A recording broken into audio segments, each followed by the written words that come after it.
नमस्कार दोस्तों आज मैं थोड़ा सा हटकर एक पॉइंट पर आपसे बात करना चाहता हूँ। आज मैं आपसे ये बात करूंगा कि क्या त्याग में भी सुख है। दोस्तों मेरी इस बात को समझने के लिए एक छोटी सी कहानी सुन लीजिए। एक संत अपने शिष्य के साथ एक गांव में रहते थे। वो धर्म का प्रचार करते थे, इसके अलावा उन्हें कोई काम नहीं था। जिस गांव में वो जाते, गांव के लोग उनके खाने पीने रहने की व्यवस्था कर दिया करते थे। उनका बहुत आदर सम्मान था। उनके साथ उनका एक शिष्य भी था। एक गांव में जब वो रुके हुए थे और आसपास के गांव में धर्म का प्रचार कर रहे थे, तब एक दिन अचानक गुरुजी ने कहा कि बेटा, जो सामान यहाँ से मिला है यही छोड़ दो, अब हमें कहीं दूसरी जगह जाना है। शिष्य को ये बात समझ में नहीं आई। उसने कहा, गुरुजी पागल हो गए क्या?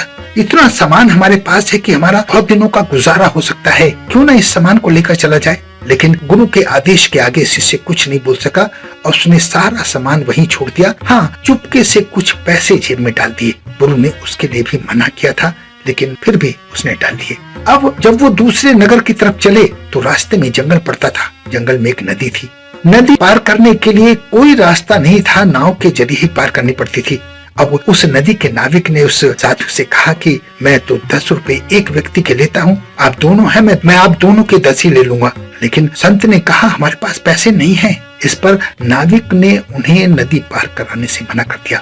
अब साधु वहीं बैठ गए। उनके शिष्य ने पैसे होते हुए भी उनको नहीं दिए, वरना गुरु की डांट पड़ती और चोरी का इल्जाम उस पर लग सकता था। सुबह से शाम हो गई। साधु किसी के आने की राह तकते रहे कि कोई आए, हमारी मदद करे और हम नदी पार कर जाएं। लेकिन शाम को उस नाविक ने उनसे कहा कि यहाँ रुकना ठीक नहीं है, आप अपने गंतव्य स्थान पर चले जाएं। यहाँ पर रात को जंगली जानवर आ जाते हैं और आपका शिकार कर सकते हैं।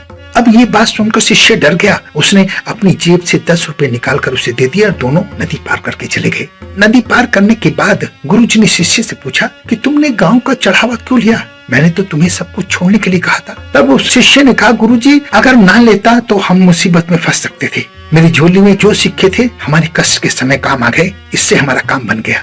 संत ने मुस्कुराकर कहा, जो सिक्के तुम्हारी झोली में थे, जब तक झोली में थे तब तक ही हम कष्ट में थे। जैसे ही तुमने उन्हें बाहर निकाला, हमारा काम बन गया। साधु के वचन सुनने लायक थे। जीवन में इन्हीं वचनों पर काम कीजिए। त्याग में सुख है। संत ने बाकी के शिष्य एक गरीब को दान दे दिए और आगे चल दिए। त्याग से बड़ा सुख इस दुनिया में कोई नहीं है। गुरु और शिष्य की कहानी के जरिए मैं आपको यही समझाना चाहता था कि त्याग बहुत बड़ी चीज है।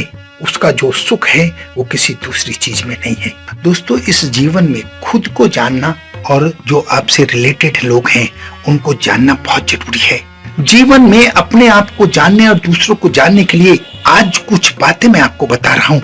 ये बातें बहुत उपयोगी हैं, जरा गौर से इनको सुनिएगा। नंबर 1, अगर जीवन में आपको कोई जल्दबाजी में फैसला लेने के लिए उकसा रहा है तो इस बात को गांठ बांध लेना कि वो कोई गलत काम है। उसकी बातें आपको कभी नहीं माननी है। जल्दबाजी में कोई निर्णय नहीं लेना है।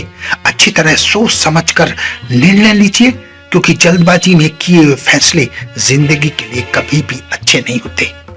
नंबर 2, कभी कभी अपने आप को सामने वाले के सामने सीधा और सच्चा और बुद्धू दिखाना बहुत जरूरी होता है। ऐसा करने से आप सही और ज्यादा जानकारियां उस व्यक्ति से जुटा सकते हैं और ये बात आपके लिए काफी मददगार साबित हो सकती है।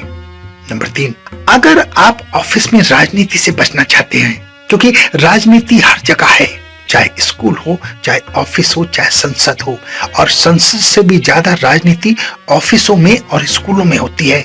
इसलिए अगर आप राजनीति से बचना चाहते हैं तो लोगों की उनके पीछे तारीफ करना शुरू कर दीजिए। जब उनको ये पता चलेगा कि आप उनकी तारीफ करते हैं तो आप राजनीति से बच सकते हैं। मेरी बात बड़ी सटीक है। नंबर 4, किसी का स्पर्श आपको उसके आग्रह का हाँ कहने में प्रोत्साहित करता है। अगर आप किसी बात के लिए हाँ नहीं कह रहे हैं और उस व्यक्ति ने आपको हल्का स्पर्श किया तो आप कभी ना नहीं कह पाएंगे। नंबर 5, अगर आप किसी को बेआराम करना चाहते हैं तो उसके माथे पर देखिए। उसके माथे पर देखेंगे तो वो व्यक्ति बेआराम हो जाएगा। इस बात में बहुत सच्चाई है। ये कोई टोटका नहीं है, बिल्कुल सच्ची बात है। नंबर 6, जब ग्रुप में लोग हंस रहे होते हैं तो व्यक्ति अपने सबसे पसंदीदा व्यक्ति की तरफ ज्यादा देखना पसंद करता है। उसकी नजर उधर ही जाती है जिधर उसका पसंदीदा व्यक्ति बैठा होता है। नंबर 7, घबराहट और उत्तेजना दोनों एक ही प्रकार के उत्प्रेरक हैं। इसलिए स्पीच देते हुए जब भी आपको घबराहट हो या पसीना आए तो अपने दिल को समझाइएगा कि आप उत्तेजित हैं। ऐसा करने से आप अच्छे से भाषण दे पाएंगे, आप अच्छे से स्पीच दे पाएंगे और ये बात बिल्कुल सटीक है। नंबर 8, अगर आपको जीवन में किसी से कुछ मांगना है तो छोटी से छोटी चीज मांगिए। जब उस बात के लिए हाँ हो जाए तो वक्त देखकर धीरे धीरे अपनी डिमांड बढ़ाते जाइए। ये एग्रीमेंट हैक है और ऐसा करने से आप उस डिमांड तक पहुंच जाएंगे जो आपने सोची है। इसलिए इस बात को बहुत उपयोग करने की जरूरत है। ये आपको जीवन में बहुत कुछ हासिल करा सकता है। ये बातें बहुत सटीक हैं, इसलिए अपने जीवन में जरूर याद रखिएगा और इनको इम्प्लीमेंट करने की कोशिश कीजिएगा। आपके लिए अच्छा ही होगा। अपना बहुत ध्यान रखें, हंसते रहें, मुस्कुराते रहें, खुश रहें। धन्यवाद।